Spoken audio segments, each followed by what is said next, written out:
Inuwi ng BARM delegation ng 2 gold, 3 silver at 7 bronze medals sa regular sports, para games at demonstration sports sa 2026 Palarong Pambansa. Ang News Now sa report. Nakamit ng BARM ang 12 medalya sa katatapos lamang na 2026 Palarong Pambansa na ginanap sa Agusan del Sur mula Mayo 24 hanggang 31.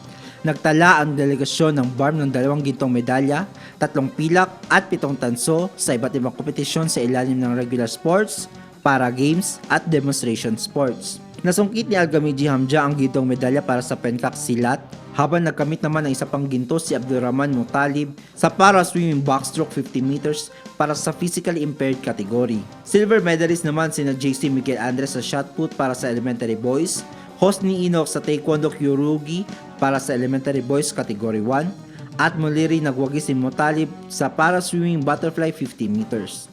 Samantala, 7 bronze medals ang nasungkit ni Al-Mashad Enoch sa Taekwondo Kyorugi, Abdurrahman Mutalib sa para swimming freestyle 50 meters, Kim Joy Tenorio sa para athletics 100 meters sprint para sa visually impaired category, at Jahier Abdul sa para athletics youth boys. Nag-abag din sa medal hall ng BARM sina Fatma Hafsa Karimbaran at Abdurrauf Makawadib na kapwa nagkamit ng tansong medalya sa karatedo, isang demonstration sport sa torneo. Ayon sa Ministry of Basic, Higher and Technical Education, ipinakita ng tagumpay ng mga atleta ang patuloy na pag-unlad ng sports development sa Bangsamoro at ang kakayahan ng kabataang Bangsamoro na makipagsabayan sa pambansang antas. Pinuri rin ng misteryo ang dedikasyon, disiplina at determinasyon ng mga atleta na bigay ng karangalan sa rehiyon sa buong linggong kompetisyon.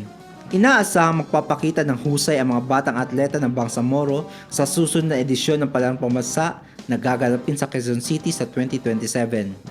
James Lausa, iMinds, Philippines.